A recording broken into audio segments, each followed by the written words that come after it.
That water they poured on this blaze will now freeze, and so it's going to be a mess in that neighborhood. Eric Hong also out there. We'll check in with him at 10 tonight if we don't get him this half hour. Let's get to meteorologist Cheryl Scott, though. Look at those temperatures on Saturday and Sunday. Brutal. Yeah, it is brutal and dangerously cold as our temperatures will be dropping. Tomorrow, a high of only 12 and then not making it out of the single digits on our Sunday. And then we add insult to injury with the winds. It's going to feel like it's anywhere from 20 to 30 below. Wind chills will continue to drop here overnight. So tomorrow morning, we're greeted with wind chills anywhere from about 5 to 15 below into the overnight hours of Saturday and Sundays when the heart of that cold air arrives. It's going to feel like it's 25 to 30 below. That's why we do have a cold weather advisory in effect overnight Saturday into early Sunday. And in addition, a winter weather advisory off to the south and west with the threat of some accumulating snowfall tomorrow. We'll time that out coming up in just a little bit. That sounds good. See you in a few minutes. You can get the latest forecast anytime. That free ABC 7 Chicago News app. You might be watching us there right now. If not, scan that QR code on your screen. You'll get a link to download. And also today, Governor Pritzker signing an end-of-life options bill into law. It now allows anyone with a terminal illness who is expected to die within 6 months to seek medically assisted death. Susie Flack says this is something her son Andrew needed when he was dying of cancer. He was from Illinois but died in California in 2022, where it was legal for him to seek aid to end his life. He desperately wanted to live, and he fought for many, many years to keep going. And eventually it just became too much pain. Opponents argue people can defy the odds and live longer than 6 months. People with disabilities, one, is the right to live, not just a right to die. Medically assisted death is already allowed in 11 other states and Washington, D.C. The new law takes effect in Illinois September 12th of next year. And now to the stunning case against former Michigan football coach Sharon Moore. Moore made his first court appearance today on home invasion and stalking charges. He's out on bond tonight. As ABC's Olivia Rubin reports, prosecutors laid out alarming accusations about what led to Moore's arrest. Today, the former University of Michigan football coach who was fired and arrested now facing multiple charges, virtually appearing in court for the first time as stunning details emerge. A criminal complaint charging Sharon Moore with felony home invasion and 2 misdemeanors of stalking and breaking and entering. There's a male at the location and the house attacking her. The state's been stalking her for months. According to the prosecution, Moore and the victim had an intimate relationship for a number of years, claiming Moore had been contacting the victim after she broke up with him this past Monday, then allegedly showing up at her apartment Wednesday. Barged his way into that apartment, immediately then proceeded to a kitchen drawer, grabbed several butter knives and a pair of kitchen scissors, and began to threaten his own life. I'm going to kill myself. I'm going to make you watch. My blood is on your hands. Moore was fired this week after the school said in a statement that, quote, credible evidence was found that Coach Moore engaged in an inappropriate relationship with a staff member. Moore's defense telling the court the 39-year-old has no criminal history and poses no threat to the public. The judge ordering Moore to be released on $25,000 bond. In court, Moore barely speaking. You understand? Yes, Your Honor. But acknowledging the conditions of his bond. You heard that there was a condition of bond for him to have mental health counseling, and we expect that too. Okay? Moore will also be under court-ordered GPS monitoring and has been told not to leave the state. He has not yet entered a plea. His next court hearing set for January. Olivia Rubin, ABC News, New York. Olivia, thank you. The cold weather not keeping some Catholics from their annual pilgrimage to Our Lady of Guadalupe Shrine in Des Plaines. That's right. The celebration began last night with prayers and fireworks. Our Lady of Guadalupe is an apparition of the Blessed Virgin Mary, said to have first appeared on December 12th in 1531. People have been lining up all day for their chance to pray to the shrine, give thanks, and ask for help. I've always come here. It's been a tradition. My mom just told me that we've been here for 20 years. This is a real special day for us, the Mexicans. This is a Mexican Pride Day. There's nothing stopping us here. You know, weather or elements, nothing. Well, the celebration of Our Lady of Guadalupe will be wrapping up tonight shortly with a 7 o'clock mass. Doctors use blood donations to help people suffering from all kinds of ailments. So when you donate blood, you're saving lives. And one Chicago mother sharing her story and telling us she may not be alive today if it wasn't for the generosity of others. In 2024, Stephanie Capitoline suffered a rare aneurysm while 7 months pregnant, and she lost her baby Chloe, and doctors fought to save her. Now she's urging people to roll up their sleeves and give. I'm just so grateful, and I think gratitude is really what I feel, and just the need to kind of help others. Like when I think about that, I think about other families that have been in similar situations, and it really just makes me want to be able to help others in need. You can help too if you'd like to give the gift of life. Mark your calendars for January 14th and 15th for the Great Chicago Blood Drive. It's like a month away. We're teaming up with the American Red Cross to provide 6 convenient donation locations across the 2 days. Just head over to abc7chicago.com. You can sign up now for an appointment.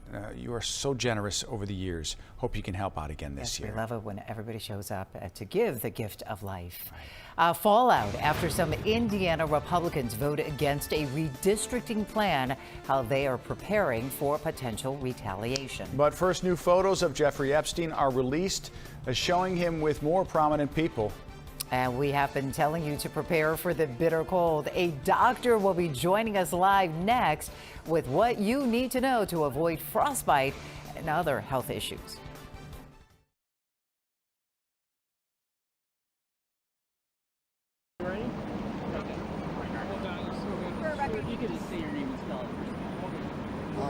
Anthony Frazier, Senior Deputy District Chief, Chicago Fire Department. Frazier spelled F-R-A-Z-I-E-R. What can you tell us about what happened here? So, around 5 o'clock, we had heavy black smoke. We got a couple of calls on the fire because of the residents were calling. So when we pulled up, when crews pulled up, it was heavy black smoke coming out of the building.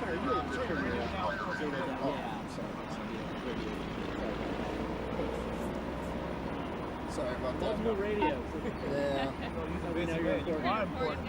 Yeah. He knows how the joke is real. That's right. Okay. 5 o'clock, you said? Yeah, so roughly around 5 o'clock, CFD got a call, several calls from a working fire response.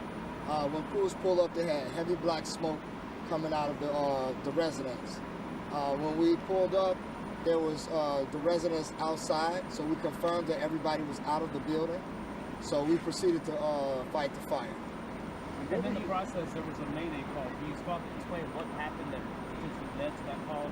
Yeah, so when our crews pulled up, we started fighting the fire. We let out hose lines, started throwing ladders.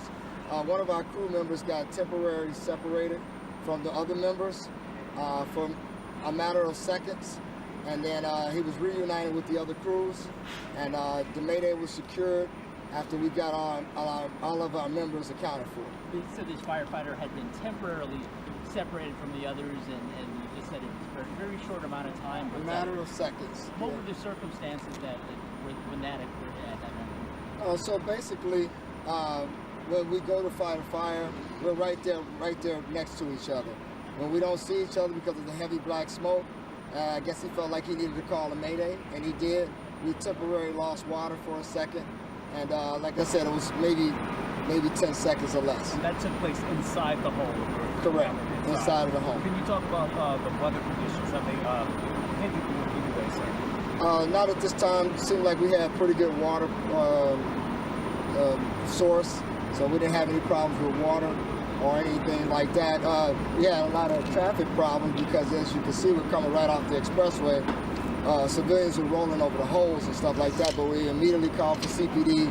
They got here right away, and they started blocking traffic. From Chopper 7, we saw like incredibly involved flames. I mean, what was fueling that fire? So when we called the mayday and we got everybody out of the building, so then we made sure we had to do to account for everybody, which is called a PAR, which is our personal accountability report. Once everybody was accounted for, we had to let the fire burn because we wanted to make sure everybody was out and safe. And then so we let the fire free burn for a second, and then once we knew that everybody was out, We put our towel out, and then they extinguished the fire. Then now we got a skeleton crew inside extinguishing the fire.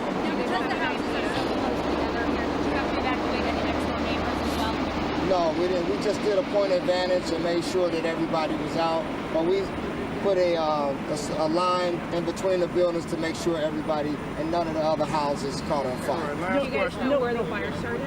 Last question. When we got there, the resident said it was in the back bedroom, and they said everybody was out of there. Any early indication? Thank you. Thank you. Just detailed question. No rescues either? Everyone was out. Everybody was out of there. Injuries. Okay. No Any injuries. early indication on how it started? Anything? The Oil Fire is doing an investigation. How many bedrooms? And that is the key information we're hoping for tonight. No injuries from this house fire. Again, this house fire happened at 82nd and Lafayette this afternoon. We're just getting that update from the fire department tonight. You can hear Eric Hong asking some questions. He'll Yeah. get a full report for us later tonight. But like you said, great news. We heard a mayday at first. We were concerned. Everyone, including residents, accounted for. So some positive news other than the damage to those structures tonight. And now we're going to take you back to our other top story tonight, the weather. Of course, the firefighters dealing with the weather, too, and fighting this fire. Doctors warning about the dangers of frostbite tonight as temperatures are set to plummet this weekend. Dr. Nicholas Cozy, EMS Medical Director at Rush University Medical Center, joins us now. It's great to see you live in person. I know oftentimes you talk to us about different stories, and tonight it is the cold weather, Doctor, dangerously cold. Pleasure to be with you. Dangerously cold, especially over the next few days. When temperatures are plummeting, minutes matter in this cold, so I'm really looking forward to speaking with you this evening. So, Doctor, tell us, for those who do have to be outside this weekend, whether it is for work or for fun, what are some of the most important things they should know when temperatures and the wind chills will be that low? When temperatures and wind chill are this low, we really have to have layers. Layers on your hands, your face, your head, your ears. Those are most likely to be exposed to the elements. And as we said, minutes matter. Walking the dog, going to get the paper, going to get the mail, putting the trash out. Those things we might think are harmless, but that time we take, we might have to make sure we have layers because you are prone to get frostnip, which is temporary, burning feeling in your hands, and then that leads to frostbite. That's irreversible. That leads to blistering, and overall can be a life-threatening emergency. Hey, Doc, are you a Bears fan? A huge Bears fan, super excited for the game, but we have to take precautions and we have to be safe this Sunday as we go ahead and we beat Cleveland. Okay. Right. You see those players, too, on the side. They have those warm jackets. Yeah. Those benches are heated. They've talked about this before. For the fans, not so much. For those eager Bears fans going, Doctor, to the game, how do you advise they handle this cold weather? Just layer up, cover everything? Because like you mentioned, that frostbite can set in a matter of minutes. Layers are going to be extremely important. Don't be a hero out there. Monitor and have moderation in your alcohol intake if you are of age and you do so choose. But ultimately, if you're not feeling well, try to get inside. Hand warmers are going to be important. Wearing gloves, wearing your hats. And I'm sure we'll see some fans on the sideline with no shirts on, but don't be one of those fans. Make sure you're taking care of yourself and your family. Yeah, yeah, well said. And Doctor, go through those signs again, some danger signs that people should know before that frost nip you said, and then frostbite. Absolutely. Frost nip is temporary, leads to pain and burning. As we mentioned, temporary can last a couple of minutes, but only a few minutes exposed to the elements and you're unprotected, you can get that. Frostbite is irreversible, it's permanent, that leads to blistering, and overall, that could be a life-threatening emergency. One thing we don't want to overlook is hypothermia. Shivering is good. Shivering means your body's trying to generate heat. When your body doesn't generate heat, if you're leading to confusion, ultimately, that's a life-threatening emergency. We want to seek medical attention immediately. It's a great point about consuming alcohol. Be a lot of tailgating, and sometimes alcohol can kind of dull our senses. And so people need to be aware that you may not feel some of these symptoms, right, because of that, if you're having a good time at the game. Absolutely. We want people to have a great time at the game and watching the Bears do a great job this Sunday. But alcohol, as you said, can numb the senses, can make people feel as though they are warmer than they really are, ultimately could lead to bad decisions. We want everyone to have a safe, enjoyable experience. And ultimately we'll be in the emergency department if folks need us, and we're happy to see people who need our services, but we want people to enjoy responsibly and take care of themselves and their families. Great information. Dr. Cozy, thank you so much for your time tonight. Yeah, it's going to be busy. Thank you, and go Bears. Oh, Yes. Let's go Bears. All right, a busy time for the ER for so many doctors, but they are great there, and we appreciate the doctor giving us some tips. I'm going to be watching it inside, Judy. There you go, right. Get a fire going. Let's take a live look outside here as we head to break. Speaking of the cold, Cheryl's going to let us know how low those temperatures will fall in the AccuWeather forecast next, including those wind chills. And we'll talk about this. Viewers showing up today to make the holidays a little brighter for a lot of children. We'll be right back.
Today, we are seeing new photos from Jeffrey Epstein's estate. They were released by Democratic members of the House Oversight Committee. Now, the picture shows several powerful people who were linked in some way to the convicted sex offender. They include President Trump, former President Bill Clinton, Richard Branson, Larry Summers, and Woody Allen. None of the photos show any potential sexual misconduct. The fallout over the rare rebuke from President Trump's own party in Indiana. Some Senate Republicans feeling the heat today after they voted against a new congressional map. Political reporter Craig Wall talked to one of them about their decision and the possible political consequences. The Indiana State Senate sending shockwaves across the political landscape Thursday with a defiant 31-19 vote against new congressional maps that President Trump had been pushing for. The dialogue on the other side was very strong, and it was a tough decision. I've been a Republican all my life, supporting Republican principles, and it was a tough decision to do. Rick Niemeyer's district includes parts of Lake County and neighboring counties to the south. He was one of 21 state senators out of 40 who voted against new congressional maps that would have redrawn the two Democratic-controlled districts in blue to be more favorable to Republicans to help President Trump keep control of the U.S. House. It was shocking.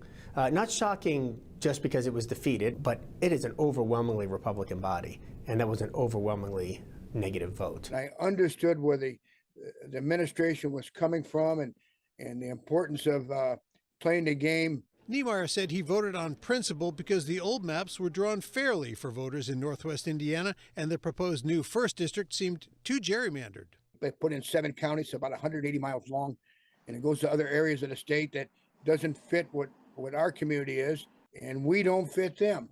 ABC 7 political analyst Laura Washington says new maps could have presented challenges for incumbent Republicans. They know who their voters are now. They know where their districts are now. Why would they want to change midstream? Why would they want to go out and look for new voters to a lot of uncertainty in those new voters? They don't know who those new voters are. So redistricting is always perilous for elected officials. President Trump and Governor Mike Braun have threatened consequences for those who voted against the new maps. Niemeyer hopes voters will consider his long record of service. If they don't quite agree with me on this issue or agree I should have voted differently, I don't think they're going to use this issue to say, no, we're not going to vote for you anymore after all these years. But if they do, they do.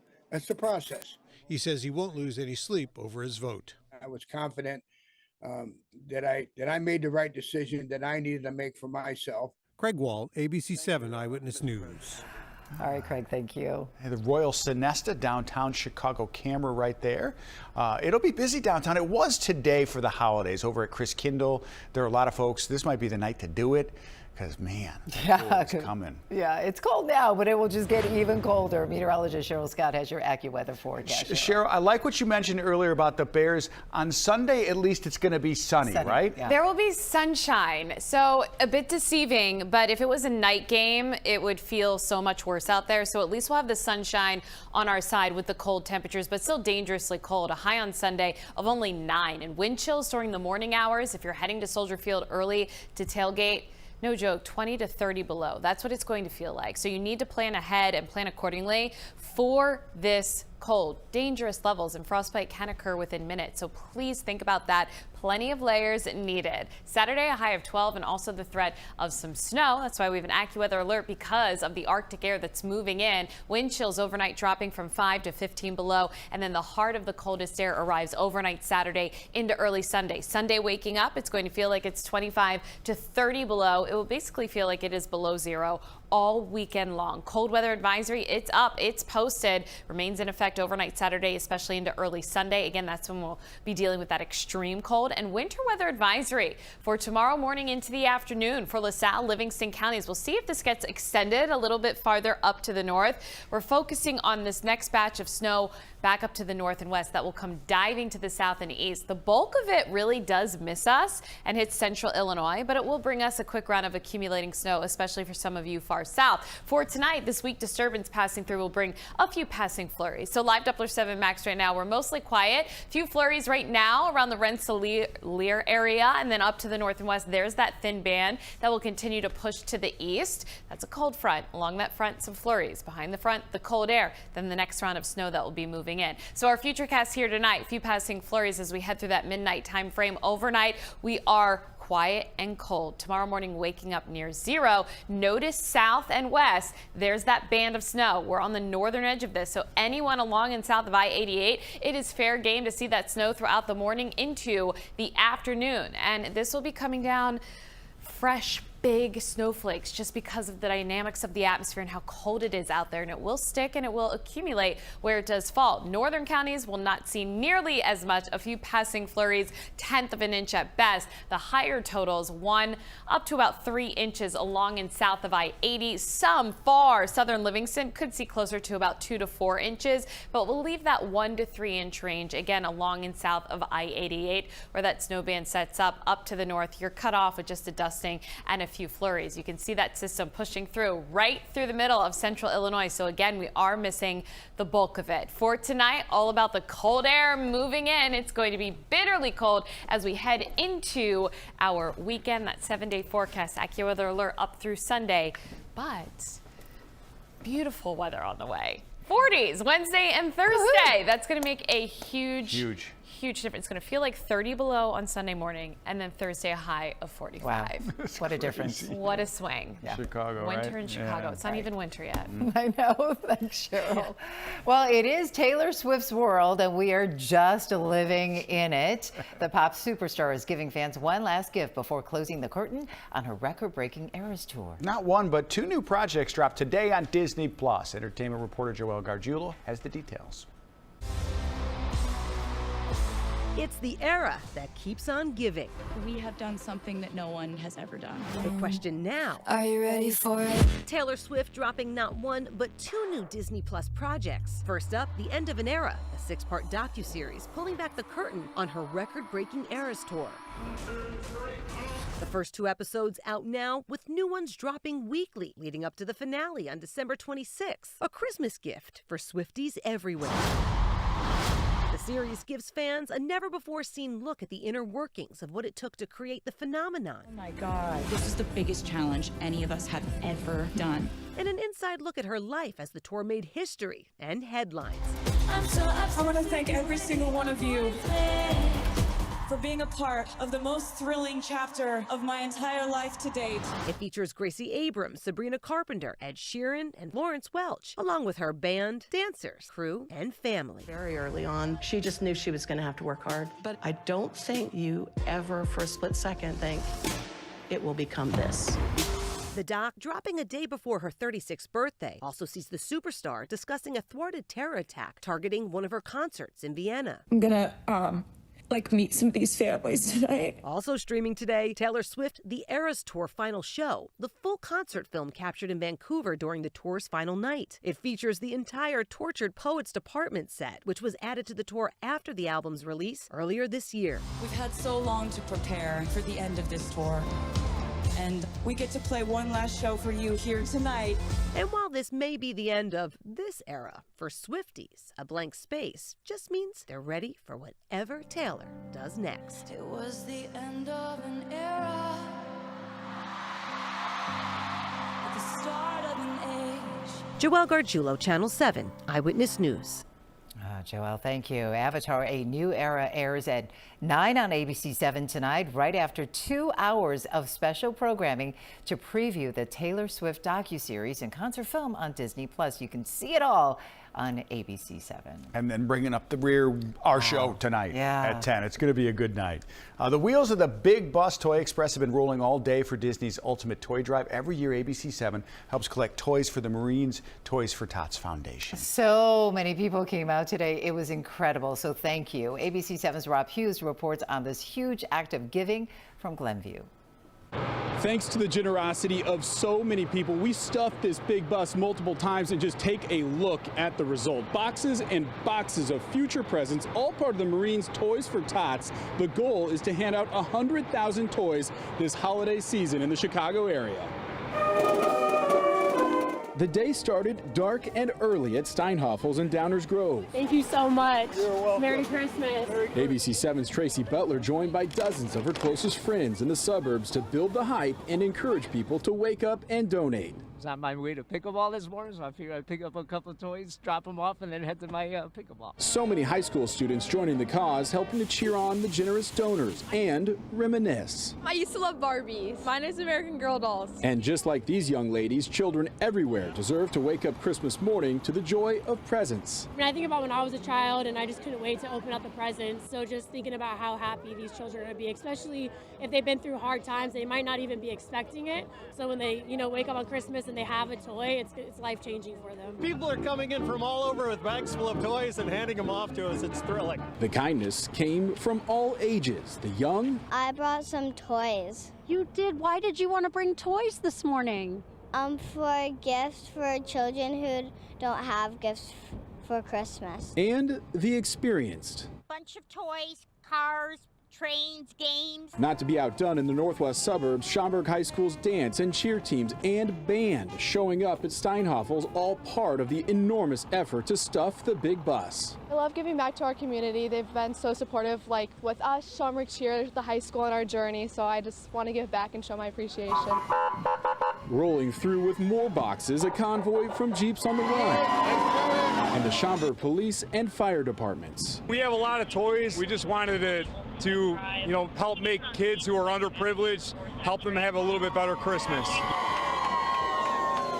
And we should also mention there's still a big job ahead. If you want to volunteer inside the warmth and help the Marines sort out these toys over the next week, they will be here in Glenview all next week. To learn how to volunteer, you can visit our website, abc7chicago.com. We're in Glenview. Rob Hughes, ABC7 Eyewitness News. Back to you. There's so much awesome energy out there today. It was great. A lot of toys worked out well. Thanks to everybody who helped out. And thank you so much for joining us. We're going to see you tonight at 10. After all that fun entertainment, ladies. We're all going to be there. Yeah, we're going to go watch now.